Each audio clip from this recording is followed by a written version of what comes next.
Hey, everybody. Welcome to the Freedom Nation podcast. Another episode with Jeff here, and we're going to have a great day with Chris Shurian. Chris and I have been having a long conversation before this, talking a little bit about his life and business. And both of us have got the battle scars to show it, growing up in businesses and building businesses. So stay tuned. If you want to learn a little bit about how to successfully grow a business without being beaten down too much, you need to listen to what Chris has to say. So stay tuned. We'll be right back on in just a second. All in you. Everything you're looking for, it's all in you. You gotta believe that it's all in you. Everything you're searching for, it's all in you. Hey, everybody, welcome to the show. Chris, how are you, sir? I'm doing good, Jeff. How are you doing? Great. I'm so glad to have you on. Really enjoyed our previous conversation. We probably did talk for another hour. We could, yeah. Need to flip the camera on at that point. So why don't we kick it off? Why don't you tell us a little bit about your story? How did you get to where you're at today? Well, you know, this story could take up the next couple hours of conversation, actually, but I'll give you the Reader's Digest version. The Cliff Notes version, yeah. Yeah. You know, I did the math the other day, and of the 39 years that I've been, adulting or providing for my family, of those last 39 years, I've only worked for 4 people over those 39 years. The rest of the time, it's been my own. You know, when I was younger, I was working for a company. You know, I was a good hard worker. My parents instilled that in me, so I got that. And I just got to the point where I had this little, entrepreneurial seizure, is what Michael Gerber called it, where I thought, man, I could do this, and I could probably do it better. And so I jumped out on my own, and I've been going ever since. There's been a few times, like when I moved to Utah back in 1993, I was self-employed in California, but when I moved to Utah, I got a job just because I wasn't sure what I wanted to do. And I was fortunate enough to work for a couple of different companies that I learned a lot, got some great experience. And so when I set out on my next venture, I had all that knowledge, some newfound knowledge over the previous year and a half, and applied that to what I did. So I've just been an entrepreneur that whole time. I've worked in several different sectors. I've had some successes. I've been, recognized as a successful entrepreneur, and I've had some failures, man. I've had my teeth kicked in, sometimes by my bad decisions, sometimes by the economy. In 08, 09, the economy really, they ripped the rug out from underneath me. I was very highly leveraged. I was growing. I was going to town. I put it all on the table, and all of a sudden it was all gone. So yeah, I've had some great opportunities, and I'll tell you, the name of my platform, and you mentioned, it was Bootstraps and Battle Scars. I mean, I've bootstrapped the hell out of everything I've done, and I've got battle scars to show for it. As you got enough battle scars on your back for everybody, right? Yeah. And so, and then I might be getting ahead, but I was fortunate enough to have an exit back in October. Okay. Cool. And actually walked away with some money in my pocket, and then an opportunity to take a step back and decide, okay, what do I want to do now? Mm-hmm. And I'm sure we'll talk about this a little bit more, but I had the opportunity to take all that stuff I've learned and help other entrepreneurs, help other founders, help other business owners navigate their entrepreneurial journey. And I look at these battle scars I have, and I look at them as learning experiences. And if I can share some of my knowledge with these other founders and owners and entrepreneurs, then I think I can help them navigate, these treacherous waters of entrepreneurship. Yeah. And that's what I'm doing now. And it's been a lot of fun. That is fantastic. Well, let's talk a little bit about that transition. Tell us a little bit about Bootstraps and Battle Scars and what you're doing with it. Yeah. So I'll tell you what happened is I had this exit, and I met with my wife. Well, my wife. I meet with my wife every day, actually. I was going to say, I would have assumed you meet with her every day. I meet see her a lot. Well. Yeah. But I also grabbed some of my close friends who were in my inner circle and just said, okay, what's next? My family was involved in that. Some of my older kids were there. And we all agreed that, man, if I could put this knowledge I have to work to help other people, I might have something. So one thing you learn about me is I love serving people. I love doing things for other people. In fact, every business I owned was very heavily customer service oriented. So, the restaurant, the construction company, the cabinet shop, the hospitality, customer service is always very important to me. And so I thought, well, there's a lot of coaches out there. Everyone and their brother is a business coach or a life coach of some sort, right? And my belief on life coaches is most of them are so screwed up. I don't want them helping me at that point. Yeah. And so there's a little bit of a stigma, right? Yeah. I go to a networking event and there's a table of 6 people and, 5 of them are coaches and consultants. And, but my friends and my family really, encouraged me and I guess encouraged me is the right word, empowered me to go out there and do it, because not everyone has the experience I have. Not everyone has the knowledge I have. Yeah. So what I do now is I focus on coaching fellow entrepreneurs, business owners, CEOs. I do that through one-on-one. I have a lot of clients where we just meet one-on-one on a weekly basis. And usually when I'm one-on-one, I'm also available on my phone. In fact, I had one of my clients call me about 45 minutes ago to just run some stuff by me. Yeah. I also do a podcast. You're kind of an old pro at this podcast thing. I'm just the rookie, but I do that for fun. It's called Bootstraps and Battle Scars. And the whole concept is I interview fellow entrepreneurs and I have them tell me their stories. Tell me about bootstrapping. Tell me about some of the battle scars. Tell me some of the lessons they've learned. And that's been a lot of fun. Most of my guests so far have just been people I've known throughout the years who I think have a great story. But when you really start asking them and digging a little bit deeper, I learned things from some longtime friends that I just didn't know about before. And I thought, man, that's cool. And so, I hope that other people can hear that and just get their different nuggets from whatever they pull out of that story. And then I moderate a group called Founders Exchange.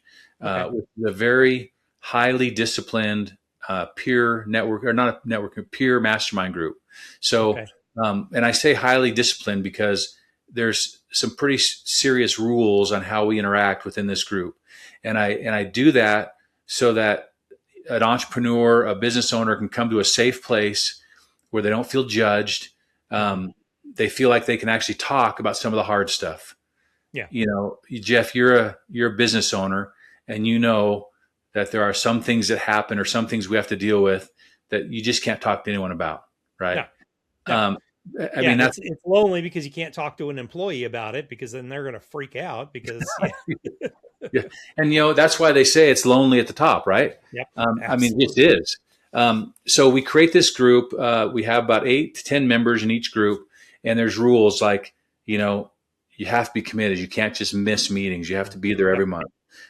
You're not allowed to give advice. So if somebody shows up with a little bit of an issue, then we all have to dig into our experience and share some sort of experience that was similar to what he's going through or she's going through, and then allow them to take away. There's words you can't use, like, you should, or if I were you. We don't do that, off limits. And confidentiality. People need to know that if they're going to come in and talk about something sensitive, it stays in the room. And we eliminate whatever conflict we can. So we discourage members to do business with each other, because, like I said, it's not a networking group by any means. So with the Founders Exchange, we're able to create that place where owners can come in and have a place to share. And I'll have to admit, Jeff, over the years, I've seen, people share hard stuff, but people also need a place to share the good stuff. Yeah. Right. I mean, I have a good friend of mine who used to work for me, actually, who just had a $250 million exit. Wow. For half of his business, Jeff, half. Okay. Half. And yeah. And now together they're working towards $1 billion exit. Jeez. Now, who do you talk to about that, Jeff? Yeah. I mean, you don't talk to your employees about it. You don't talk to your neighbors about it. You don't talk to your family about it. So who do you talk to about it? So he can come into a place like Founders Exchange and say, okay, here's a safe place. Whatever I say in here is confidential. And he can talk about things. Even as good as that is, he still has stuff he needs to talk about. Yeah. So through the one-on-one coaching, the Founders Exchange, and our little podcast, I consider myself a champion of entrepreneurs. I'm out there helping them as best with whatever I can. Well, in today's world, what do you find? What are you hearing from your business owners, or your group members and stuff like that? What challenges are you hearing from them in today's world? That's a great question. I'll tell you, my number one, probably the number one item that I focus on with my clients is they're bombarded with technology, with different apps. There's a program for this, there's a program for that, there's an app for this, there's an app for that. And what I find is that some of these fellas have overcomplicated their business and they're losing control. And so there's a couple, like the one I talked about, just called me about 45 minutes ago. He's very successful, but he's just, believe it or not, all this technology and all these software programs and all these applications he's using that are supposed to make his life easier are actually making his life more complicated. Yeah. It boggles my mind. I asked him, well, what's this for? And he tells me. I'm like, well, what's that for? And he tells me. And I'm like, well, what's this for? And he tells me. And I'm like, well, does this talk to that? Well, no, it doesn't. So we have to do this. So our focus right now with him is the theme of 2026 is to simplify. Mm-hmm. And we're going through and we're cutting out, programs that just don't serve him. I mean, sometimes some things we're going back to a good old spreadsheet. And I'm showing him that, hey, back in the old days, Jeff, when you and I were building businesses, what did we have? We had QuickBooks and a spreadsheet, right? Yeah. And it was amazing what we can get done. And amazingly, we still got the business done with all of that. Yeah. Yeah, we did. And so with him, for example, we're just scaling back. We're simplifying. We're talking to his employees. We're finding out what works for them. So one of the challenges that I see a lot, and maybe it helps that I'm coming from where I came from, I'm a little bit old school, is I can sit there and say, well, why do you need that? Why do you need that? Why do you need that? That for? Yeah. Is it really doing its job? And then, Jeff, they're spending so much money on these apps. And I'm like, you're spending I call it being $40 to death. It's just like death by $1,040 cuts, Oh, this one's just $40 and this one's just 40. And then you look back and you're like, you're just paying $500 a month for a bunch of stuff you don't really use that doesn't talk to each other. Yeah. And here's a good one. He really feels like it's important, and I agree with him, to manage the leads that are coming in, right? So he knows where they're coming from, and he can work those leads and do what he does. Well, his type of business, quite frankly, only has maybe 10 leads a month that come into his business, just because that's the kind of business he's in. Yep. Well, he was spending $2,000 a month on a program to manage his lead intake. And I'm like, you're getting 10 that leads. Be managed in a freaking spreadsheet. I'm sorry. I mean, give me a notepad and a pen and I'll do it for $2,000 a month. So to circle back to your question, I think it's just simplify. I think people are just being bombarded, overwhelmed. And of course you can be sold on anything. You can, the guy who's selling you the program can sit down and say, oh, this program will do everything except for, make you a peanut butter and jelly sandwich. Well, it looks great, sounds great, let's do it. And then you get into it and man, maybe it's not the right answer. Yeah. So that's one of those things that I see a lot right now is just, it gets complicated. We need to simplify, focus on what's important and just kind of the good old days when you just worked and hammered things out and got it done. Yeah. Well, and I think, there are technology tools. You and I were talking about it with AI, of ways that you can use a lot of stuff. You can use AI to simplify your life, but so much of it, I had the same problem. I'm Jeff. I am a technology junkie. So, any new thing, I'm like, ooh, I got to try that. Ooh, I got to try it. And then I forget about them. And, I look at my credit card statement and go, whoa, I'm like $40 to death here. But, that was, when I finally found Go High Level, I started looking at it and going, my God, all the stuff that I've been spending money on, $80 here, $40 here, you do it all for a $300 package and I can manage all my businesses under one platform. In fact, it's funny you mentioned that because they had Go High Level, which is the program I'm learning right now. Yep. They had Go High Level. Then they switched to another program and seriously went from, Go High Level to $2,000 a month. Yeah. And I said, well, what does this other program do that Go High Level doesn't? Yeah. Well, it does all kinds of things. Well, yeah, but are you using them? Yeah. Are you using all those other things? Yeah. Right. Yeah. No. I'm like, okay. So yeah. So you know how easy it is. It gets out of hand quick. Well, it does. And I mean, it's easy to, the next shiny thing and, oh, here's this thing or that thing. And, I want to try it, and then I try it and then forget about it. And, but they don't forget about billing you, do they? They don't forget about every month without fail, they bill me. Yeah. So I've got to get that mindset for my own business to go the opposite direction at that point and I want a little piece of that never ending, never ending, no cancel world. Yeah. Now you can't even join the gym without getting on the auto pay. And that drives me nuts. And then here's a funny story, just a little antidote, but my elderly mother lives close by an assisted living center. She's awesome. We take care of her, but she uses my Amazon Prime account to watch movies, right? Yeah. Well, every once in a while I have to go into my Amazon Prime and look at my subscriptions. and there's $150 a month in like different platforms because unfortunately I gave her the password. Yeah. So my mom's like, oh, this looks like a good show. Yeah. Okay. Yeah, I'll subscribe to that. I have to subscribe to this channel to be able to watch that. Yeah. Oh, yeah. You just have to look a little deeper and you can find out where you can just buy it and not have to subscribe. Yeah. So I'm, we subscribe to Hallmark TV and, all these different things. So yeah, it's just too easy to do it. And like I said, if you're not watching the credit card statement, oh man, it's out of control. Yep. All right. Well, let's talk a little bit about what you see. What is the direction that you see, kind of what you're doing? Where do you see that going over the next 5 to 10 years? Because I don't see this getting any easier. Running a business is tough, and I think it's going to be even more complicated with technology and everything else. Yeah. Yeah. So, part of what I do, of course, is I don't have, like a lot of coaches and a lot of consultants have a kind of a set program where they say, hey, let me run you through this little program and we'll spit something out at the end. And I just don't do that. I actually sit down with each business owner and help them analyze, and I'll find out what their pain points are.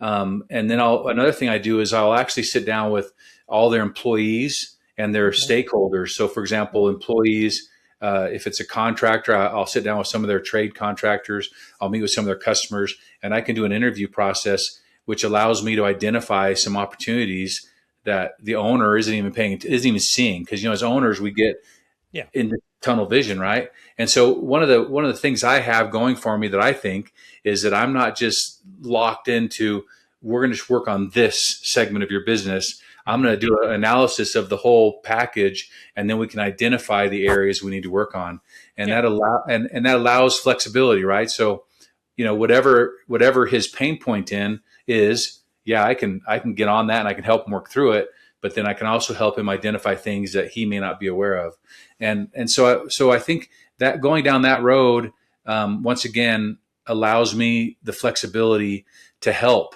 in many ways. I had a client that came to me and said, now I've been doing this officially since October, but over the last 10, 15 years, I've done this as kind of a part-time mentor, consulting thing. So now that I'm leaning into it full time, but I've had clients come to me that we were working on business stuff, and they came to me to talk about marriage, their personal life, that maybe they're having a struggle with their spouse, and having been through a divorce and knowing what that's like, and I experienced it, then, I can share some of my experiences on what happened in my situation and how we handled it. So I feel like I have so much life experience that I have to offer other people that I'm not really restricted to, hey, let's just talk about marketing, or, hey, let's just talk about your books, or, hey, let's just talk about your systems. I mean, I can cover a lot. And I've enjoyed that because, as I mentioned, there's a lot, right? There's a lot of challenges that businesses have. so moving forward, I'll continue to do that. The Founders Exchange, I think, is a great tool that can help the masses. I can get 8 to 10 people in a group, and they can help themselves. And then I'm writing a book. Okay, cool. Doing the book thing. Hopefully, the book can get out there. And I've got 2 books that I've created outlines for. One is my philosophy on leadership. It's called Lead with Grit and Grace. And then the other one is I don't have a name for it yet, but it's basically and Jeff, you could probably relate to this, but it's just it's Business Basics 101. It's like what every basic thing a business owner needs to know and understand when they start their business. I mean, just simple stuff like create an org chart, give people jobs, give them responsibility, and hold them accountable to that. I mean, people don't get that, right? They don't. No, there's lots of simple things. So those are, and I'm hoping that those 2 books will just provide enough information. I'm a pretty simple guy, so it'll be a pretty simple read. One of my mentors is a Harvard MBA, and he's a coach, and he and I speak a different language, right? I mean, we speak a different language. So he writes a book, and it's very academic. I could write that same exact book and put it in my words, and it's a whole different audience that's going to read and appreciate that book. So I just hope I can share the good word and get the message out and help as many entrepreneurs and owners and founders and CEOs as I can. Yeah, no, and I agree with you. I mean, I think that there's been a lot of books written about the basics, but I think, from your point of view, it's like, okay, after all these years of building businesses, here's the stuff that I wish I would have known at the beginning, and if I'd probably had this, I would be way farther ahead than I am today. Yeah. And here's a funny thing is when I was talking to my mentor about writing a book, I thought, okay, another leadership book. I mean, how many leadership books have been written? And I'm like, does the world really need another leadership book? And he said to me, well, Chris, why do they keep making movies? Like how many new movies come out a year? Well, they've made a movie about everything you can make a movie about, but they still keep making movies. Yeah. Well, okay, that makes sense. There's a reason for that. Yeah. Yeah. Right. So there's, you and I both have hundreds of leadership books on our bookshelves. Who needs another one? Well, you never know, right? You never know. Well, so my belief on books and reading is, most books are a bunch of fluff. Most business books are a bunch of fluff, and there's 1 or 2 really key concepts in each book. And that's what I look for. I look to establish or to get that one key concept out, and a whole bunch of those key concepts put together. The more books I read, the more key concepts I have to work from, and utilize. And it's funny, sometimes, a leadership book from somebody might be the perfect thing at the perfect time in life, that you're experiencing something else, and, oh, wow, this really speaks to me right now. It may not have a year ago. Right. And I'm the same way. When I first started reading books, when I started off in business, man, I would read a book and I think, oh, that's the way I've got to do my business. And then you read another book and you're like, whoa, wait a minute. I got to do this. Do it that way. Yeah. Yeah. So I got to the point similar to what you did is I got to the point where I'm just going to read through these books and whatever nuggets kind of, kind of speak to me. Those are going to speak to me, and I'm going to look at that a little seriously, but I'm not going to read a whole book and be like, this is how you do it. Yeah. So why not have a couple more books and throw some more material out there for people just to, and really the Business Basics 101, it's going to be Business Basics 101. Yeah. I mean, I talked to my son the other day, works for a very successful welding company, and they were having a challenge with one of their employees. And so I just sat there and listened, and I said, well, who does he report to? And he's like, well, he reports to everybody. And I'm like, yeah. I'm like, well, who's his boss? Here's your problem. He doesn't have a boss. Yeah. Now, Jeff, you and I know, right, from years of experience, that doesn't work. Right? That doesn't work. And I have to be very, very slow to give my kids advice. Right. Yep. So just listening. And so I thought to myself, I need to write a book that's just like, hey, Business Basics 101. It'll be written. It'll be easy to read. It'll be not that big a book. It won't be long, that any young entrepreneur can grab it and just be like, oh, I didn't think about that. Like, here's another one. I asked one of my clients, I said, well, who's your banker? Yeah. And his answer was, well, oh yeah, well, I use, Key Bank. And I'm like, well, no, but who's your Yeah. banker? Who's your actual banker? Yeah. Yeah, well, Key Bank. And I said, okay. So that was another lesson that I've learned over Yeah. the years, that when I say, who's your banker, I say it's Cynthia, and she's the manager of this branch right down the street, Yeah. and I have her cell phone number. Yeah. That's my banker. That's my banker. Yeah. Right. Same thing. I mean, the bank I bank with is theoretically they do have, personal accounts, but they mostly are a business bank. And, this is the example of what you need to have in your life. I walk in to deposit a check. I talk to the person that's taking my deposit and all that stuff. Next thing, my kind of the assistant business banker pops out of her office to come say hi to me. Mm-hmm. My business banker comes around the corner. Hey man, how you doing? Great to see you. That's what you want to experience going into a banking office. Yeah. Right. So when I say, hey, Jeff, who's your banker? Well, Yeah. you're not telling me it's XYZ Bank. You're saying, oh, no. it's so-and-so down over here. I can tell you the whole team that's there that Yep. runs all my stuff for my bank accounts and stuff like that. So yeah, I totally agree. Yeah. So simple, right? I mean, you and I have learned that over the years, but there's a lot of people that don't understand that. And No. I mean, how many times, like you have multiple accounts, you have multiple businesses, you got all this stuff going on. I mean, I'm not going to lie. I've had my banker call me and say, Chris, a check just came through on this account, and that account can't cover it. And I'm like, oh man. Yeah. And then you transfer, you get taken care of, and you take care of it, right? Yeah. I mean, if you don't have that relationship, how often is that going to happen? Yeah. Instead of, oh, well, we're going to bounce the account and slam your account with $30 and, whatever, figure it out. Yeah. Yeah. I mean, I think that's what most business owners don't understand. And the other side of it is they'll bank with, these mega banks, and you just don't get that relationship. When I can bank and the bank manager knows my name, the guy who's in charge of the entire branch, when he knows my name and comes popping out every time I walk in, that's awesome. Yeah. And it was funny. I interviewed my banker on a podcast, and, I had never asked him the question. I was like, when somebody comes to you and they need a loan, what are the things that you consider? And the thing that shocked me more than anything was it wasn't as much about the numbers per se, as much as I thought.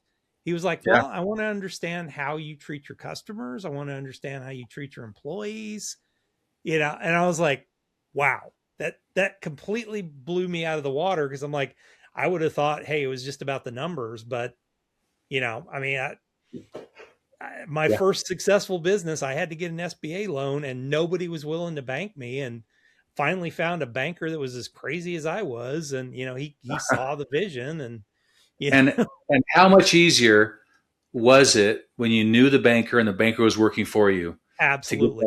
I mean, so much different. It just makes it's night and day than just going to another banker and just going through the motions and checking off the boxes and, hey, well, do you do this, do that? It makes such a huge difference. No doubt about it.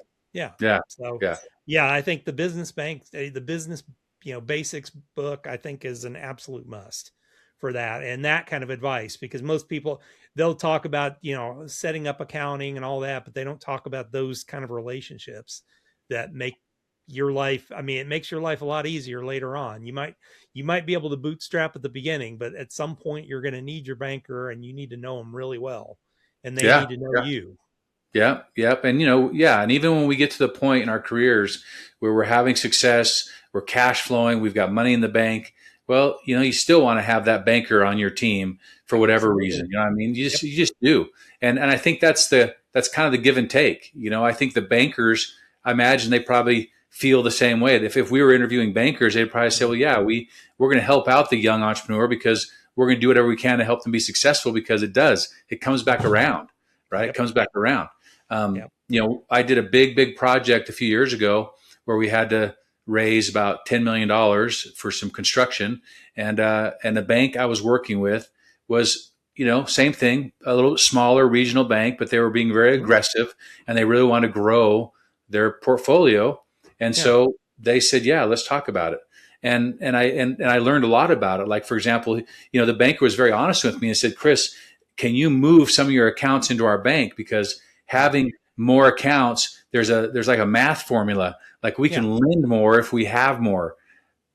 And I'm like, well, Well, sure. I mean, the other side of it too is they also can see the cash flow much better. So yeah, that's a big thing. You know, that can work against you at times, but they can see the cash flow and say, hey, you know, okay, well, here's, you know, we see exactly what's happening with their businesses, and yeah, I'm okay with loaning them some money at that point. So yeah, well, and there's lesson number 2.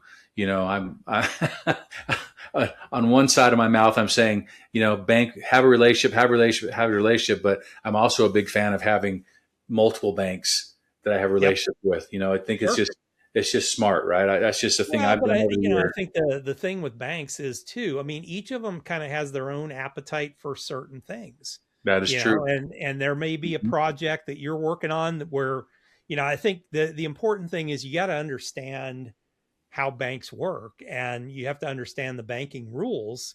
And they might have done a whole bunch of loans to, let's say, doctor's offices or something like that, and they reach a point where they can't do that anymore, or they, you know, they've loaned on a bunch of projects, and they reach a point where the regulators get after them, and they just can't loan Yeah, anymore. So they, having they a have couple other relationships is good. they have quotas, they have limits, Yep. and I've Yep. done the same thing with the bank who I've had a great relationship with. You know, I'm building a hotel. Chris, Mm. we're maxed out on Yeah, hotels. you can't do Like any more we have hotels. Yeah. lent on hotels, and we can't lend on hotels anymore. Yep. That's yeah, you're right. That's just life in the big city. Not their, yeah, and it's not their fault. It's just that was what they were aggressive at for a while, and you know, then you got to be in some other area, or you know, you've got to know a banker that bank's now going, hey, you know, we can be aggressive because this one's kind of filled up. We can be aggressive in that area and take on some hotels or whatever. So That's right. Yeah. Yep. totally. Well, let's switch gears and talk about the fast 5 questions now. Oh yeah, I read those. Those are good. They're good. All right. First one, you wake up in the morning, business is gone. You have $500 in your pocket, laptop, computer, place to live, food and clothing. What are you going to do first? You know, I kind of explain this process. You circle yourself with your inner circle. You bring your people together and say, okay, what's next?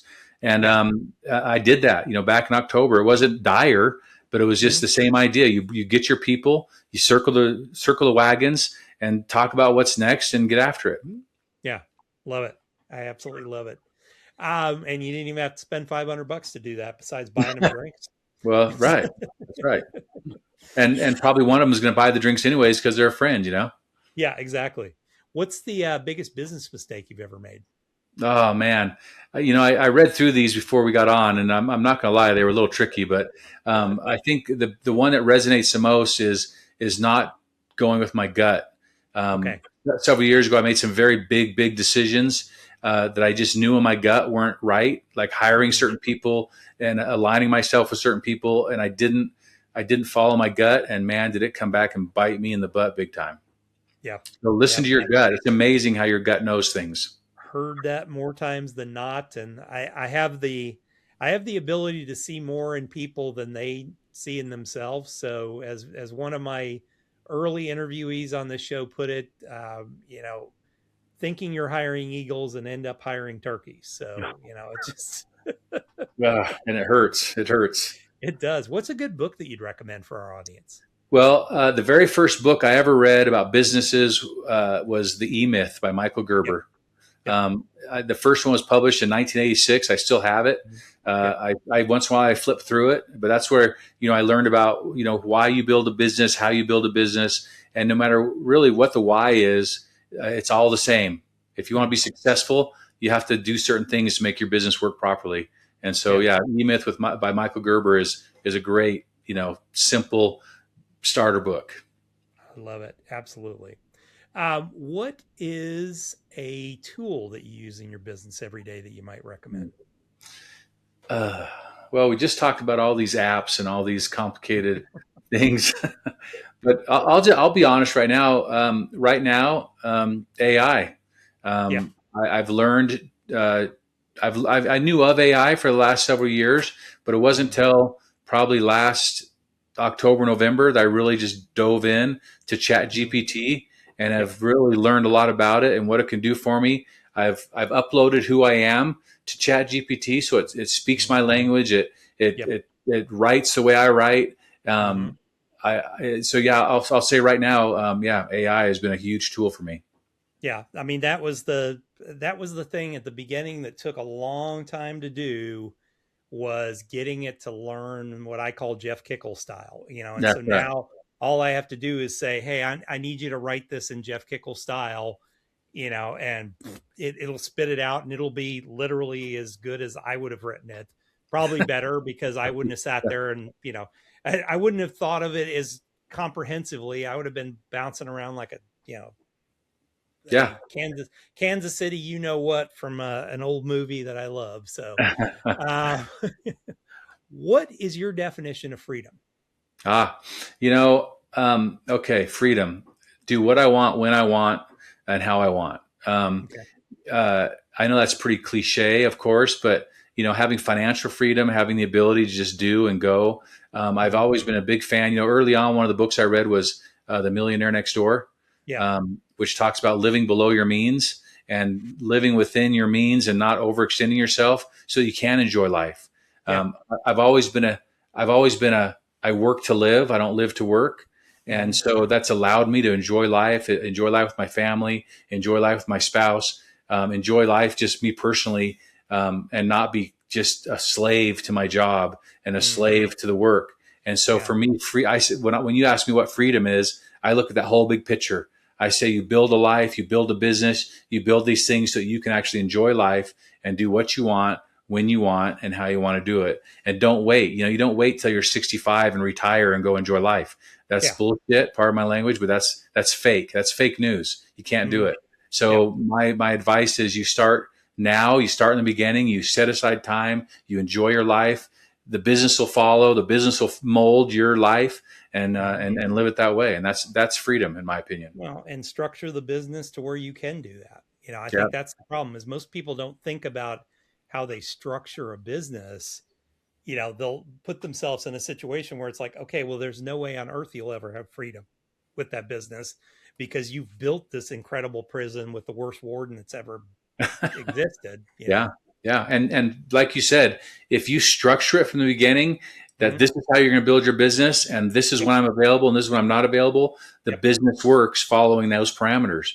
If you build your business that you're a slave to the company, you're always going to be a slave to the company. It's really hard to pull yourself out of it. Absolutely. If somebody is interested in learning about you, learning a little bit about, bootstraps and bloody knuckles and all that kind of good stuff. That's it. There's a book, Bootstraps and Bloody Knuckles. Bootstraps and Bloody Knuckles. Yeah, this could be the name of the 101 book right there. Yeah. Bootstraps and Bloody Knuckles. So where's the best place to learn a little bit about you? Yeah. So the website, we're just firing up a new website. It's called bootstrapsandbattlescars.com. Okay. It'll also be tied to chrisshurian.com. That's just me. But the website will have everything on there. You can have direct access to me. You can email me. You can watch some of our podcasts. You can, learn more about Founders Exchange. And then I'll have a lot of my own personal, blogs on there where I talk about things and so forth. But the website's a great place to start. Perfect. Well, and I mean, if we can go through chrisshurian.com, that gets us right there, no matter what. So no matter when somebody watches this. So very cool. Well, Chris, thank you for being on the show. I appreciated you being on. It's been a fantastic conversation, and look forward to keeping in touch with you. Jeff, that was awesome. I appreciate it. That was a good time. Thank you very much. Yeah. And folks, as always, we do these shows for you. So make sure you subscribe to the channel. Make sure that you give us an upvote wherever you can. And we will see you guys back here the very next time.